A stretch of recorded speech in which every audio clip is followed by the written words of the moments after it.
வணக்கம். விஜய் ஸ்ரீஜி இயக்கத்தில் வெளியாக இருக்கக்கூடிய ஹரா திரைப்படம் ஒரு பெரிய எதிர்பார்ப்பை ஏற்படுத்துச்சு. இதுக்கு காரணம் என்ன அப்படின்னா, அதோடைய நாயகன் மோகன். ஒரு காலத்தில் பார்த்தா வெள்ளி விழா நாயகன் அப்படிம்பாங்க, மைக் மோகன். இப்போ மோகன் அப்படிங்கிற ஒரு போஸ்டரில் அவருடைய முகம் இருந்தாலே போதும், படம் வெள்ளி விழா தான் அப்படிங்கிற ஒரு காலகட்டம் இருந்தது. இடையில் ஒரு பெரிய கேப் ஆகிடுச்சு. அதுக்கப்புறம் மறுபடியும் ஒரு கம்பேக் கொடுக்குறாரு, அதுவும் அதே நாயகனாகவே. அதான் ஒரு ஆச்சரியம். அந்த இடைப்பட்ட காலத்தில் வேறு ஒரு கதாபாத்திரத்தில் ஒரு குணச்சித்திர கதாபாத்திரமோ இல்லை வேறு இந்த மாதிரி சின்ன விஷயங்களுக்கும் அவர் வரவே இல்லை, நாயகன்தான் அப்படிங்கிறதுல உறுதியாக இருந்தார். அப்படி ஒரு கேப்புக்கு அப்புறம் வரக்கூடிய நாயகனாக நடிக்கக்கூடிய படம் அப்படிங்கிறனால ஒரு பெரிய எதிர்பார்ப்பு.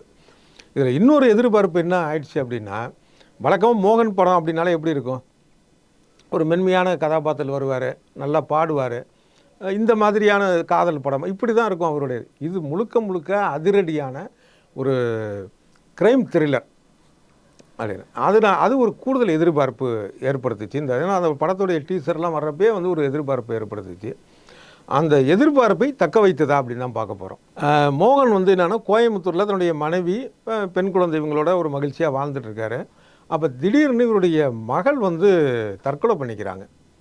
அப்போ இவர் மனம் ரொம்ப வெறுத்து போய் என்னுடைய மகள் ஏன் தற்கொலை பண்ணிக்கணும், அதுக்கு என்ன காரணம், அதுக்கு யாரெல்லாம் காரணம் அப்படிங்கிற ஒரு விஷயத்துக்கு அவர் துப்பறிகிற, அதாவது அதை கண்டுபிடிக்கிறதுக்கான விஷயத்துக்கு வர்றாரு. அது வரும்போது என்னென்னா, அவருடைய பேர் ராம், ஆனால் இப்ராஹிம்ங்கிற பேரில் வர்றாரு. அது என்ன காரணங்கிறதையும் ஒரு கிளைக்கதையாக சொல்லியிருக்கிறாங்க. இன்னொரு பக்கம் பார்த்திங்க அப்படின்னா, ஏற்கனவே ஒரு காலத்தில் மோகனால் பாதிக்கப்பட்ட ஒரு காவல்துறை அதிகாரி, அவர் வேலை பயிற்சி அவருக்கு வேறு, அவர் ஒரு கேங்கோட மோகனை தேடி சுற்றிட்டு இருக்கிறாரு. ரெண்டு பேரும் ஒரு டெரரான ஒரு இடத்துல சந்திக்கிறாங்க. அப்புறம் அதுக்கப்புறம் என்ன ஆச்சு, தன்னுடைய மகள் சாவுக்கு காரணமானவங்களை மோகன் கண்டுபிடித்தாரா, இப்படி தான் மீதி கதை. இது முழுக்க நான் ஏற்கனவே சொன்னது போல் ஒரு க்ரைம் த்ரில்லராக அதை கொடுத்துருக்குறாங்க. இதில் முக்கியமான ஒரு ப்ளஸ் பாயிண்ட் அப்படின்னு சொல்ல போனால் என்னென்னா, மோகனுடைய ரியல் குரல். ஏன்னா பொதுவாக மோகனுடைய குரல் அப்படின்னாலே நமக்கு எஸ்என் சுரேந்தர் நினைவு தான் வரும்.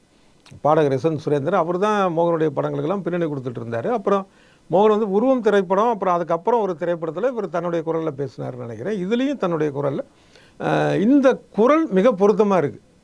அது ஒரு க்ரைம் சப்ஜெக்ட்டுக்கு, ஒரு மகளை இறந்த ஒரு தந்தை கதாபாத்திரம், அந்த ஒரு மூடி டைப்பாக இருக்கிறது, ஒரு மாதிரியான ஒரு சோகம் ப்ளஸ்ஸு அது ஒரு ஆக்ரோஷம் ரெண்டுத்தையும் கலந்து கொடுக்கக்கூடிய ஒரு கதாபாத்திரத்துக்கு இந்த குரல் ரொம்ப ப்ளஸ்ஸாக இருக்குது. இதில் சென்சார் போர்டு ரொம்ப விளையாண்டுருக்காங்கன்னு தோணுது. என்னென்னா, அந்த படத்தில் முக்கிய கதாபாத்திரம் ஒரு மோகன், அவர் தன்னுடைய பேரை சொல்கிறப்பெல்லாம் பார்த்தா ஒரு கேப் விட்டு இப்ராஹிம் அப்படின்னு வருது, ஒரு கேப் விட்டு இப்ராஹிம் அப்படின்னு வருது. என்ன அப்படின்னா, அவர் படத்தரப்பில் விசாரிச்சப்போ தான் தெரிஞ்சுன்னா, அவர் இந்த ஒரு கதாபாத்திரத்துக்கு தாவூத் இப்ராஹிம் அப்படின்னு பேர் வச்சுருக்கிறாரு. அந்த படத்தில் இயக்குனர் வச்சுருக்காரு. அதில் அந்த தாவூத் அப்படிங்கிறத கட் பண்ணிட்டாங்க.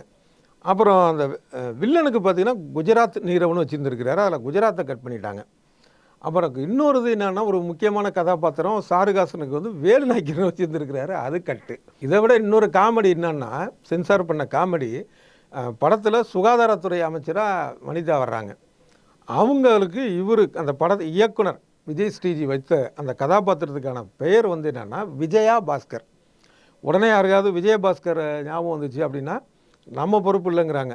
ஆனால் அதுக்கும் கட்டு போட்டு விஜயா மட்டும் வச்சுருக்கிறாங்க இந்த படத்தில். இதெல்லாம் ஒரு பக்கம். ஆனால் இதே நேரத்தில் அந்த படத்தில் கவனிக்கத்தக்க சில விஷயங்கள் என் மனசுக்கு பட்டுது. அது என்ன அப்படின்னா, ஒரு பருவம் அடைந்த பெண் அவங்களுக்கு முதல் மாதவிடாய் வருதில்ல, அது ஒரு மிக வலியான, அதே நேரத்தில் ஒரு பயத்தை உண்டாக்கக்கூடிய அந்த ஒரு மனநிலையை ஏன்னா அந்த வயது அந்த மாதிரி இருக்க, உடலில் ஏற்படக்கூடிய அந்த மாற்றத்தை ஏற்றுக்கொள்ளும் பக்குவம் இல்லாத ஒரு வயது. அந்த வயதில் அவங்களுக்கு ஒரு முழு ஓய்வு, இல்லை பள்ளி மாணவி இந்த மாதிரியான ஒரு விஷயம்னா விடுமுறை தரணும் அப்படிங்கிற மாதிரியான எண்ணத்தை ஏற்படுத்தக்கூடிய காட்சி இருக்குது. இது எனக்கு ரொம்ப பிடிச்சிருந்தது. இதில் ஒரு கூடுதல் தகவல் என்னென்னா, நார்வே உட்பட சில நாடுகளில் அந்த மாதிரி உண்டு. அதே போல் முதல் மாதவிடாய் அந்த காலம் மட்டும் இல்லாமல் 2வது மாதவிடாய் காலத்துலேயும் அப்படி இருந்துச்சுன்னா அப்பயும் அவங்க விடுமுறை உண்டு. அந்த மாதிரியான ஒரு விஷயத்தை இங்கேயும் கொண்டு வரணும் அப்படிங்கிற ஒரு நோக்கத்தோடு கொண்டு வந்துள்ள காட்சிகள்லாம் உண்மை பாராட்டத்தக்க ஒரு விஷயம். அதே மாதிரி பொது இடத்துல பெண்களை ஒரு வல்கராக தொடுறது இருக்குல்ல, அதாவது வன்புணர்வு செய்கிறது மட்டுமே கொடூரம் இல்லை, தேவையில்லாமல் ஒருத்தவங்களை மேலே உரசுறது, மேலே கையை வைக்கிறது, இந்த மாதிரியான விஷயங்கள் இருக்குல்ல, பொது இடங்களில் வந்து பெண்களுக்கான அது மாதிரியான ஒரு கொடுமைகள் நடக்கிறத பார்க்குறோம். இங்கே பெரும்பாலும் பார்த்தீங்க அப்படின்னா கண்டும் காணாமல் போகக்கூடிய விஷயம் தான் இருக்குது. 1-2 விஷயங்களில் தான் ஏன்டா அந்த மாதிரி பண்ணுறேன்னு சொல்லி கேள்வி கேட்பாங்க. இந்த படத்தில் பார்த்தீங்க அப்படின்னா இதுக்கான கேள்வி கேட்கணும் அப்படிங்கிற மாதிரியான காட்சிகள் வைத்திருக்கிறது எனக்கு பிடித்திருந்தது. இது அவசியமான ஒரு விஷயம். இதில் இன்னொரு முக்கியமான விஷயம், எல்லோருமே சட்டம் தெரிஞ்சுக்கணும் அப்படிங்கிற வலியுறுத்தக்கூடிய காட்சிகள். இது வந்து வலியுறுத்துறது மட்டும் இல்லை, இதை அரசு வந்து செயல்படுத்தணும். ஏன்னா இப்போ மருத்துவம் படிக்கணும், டாக்டர் ஆகணும்னா மருத்துவம் படிக்கணும். ஆனால் சட்டம் தெரிஞ்சிருக்கணும் அப்படின்னா அதுக்கு நீங்கள் வந்து பிஎல் படிக்கணுங்கிற அவசியம் இல்லை. அதுக்கான புத்தகங்களை வாங்கி நம்மளே படிச்சுக்கலாம். நம்ம வாழக்கூடிய நாடு, நம்ம எப்படி வாழணுங்கிறத தீர்மானிக்கக்கூடியது சட்டம். அப்போ அதை நம்ம தெரிஞ்சுக்கணும் இல்லையா? அதுக்கு அந்த ஒரு முக்கியத்துவத்தை வலியுறுத்துது. ஆனால் நமக்கெல்லாம் என்ன தெரியும்? நமக்கு தெரிஞ்ச சட்டம் என்ன? அவன் பெரிய 420 அப்படிம்போம். ஆனால் சட்டத்தில் இது மட்டும் இல்லை, பல 20 இருக்குது, 21 இருக்குது, 1000 சட்டங்கள் இருக்குது. இதில் நம்ம குறிப்பிடத்தக்க அளவாவது ஒரு அவசியமான விஷயத்துக்காவது நம்ம வந்து சட்டத்தை தெரிஞ்சுக்கணுங்கிற விஷயத்தை இந்த படத்தில் காட்சிப்படுத்தியிருக்கிறார் இயக்குனர். அதுவும் நல்ல ஒரு விஷயம், அவசியமான விஷயம். சரி, இந்த படம் எப்படி வந்து இப்போ போயிட்டுருக்கு அப்படின்னு பார்த்தோம்னா, கருடன் படம் நல்ல வரவேற்போடு போயிட்டுருக்கு. அதுக்கு அடுத்த ஆப்ஷனாக ஹரா போயிட்டுருக்கு அப்படிங்கிறது.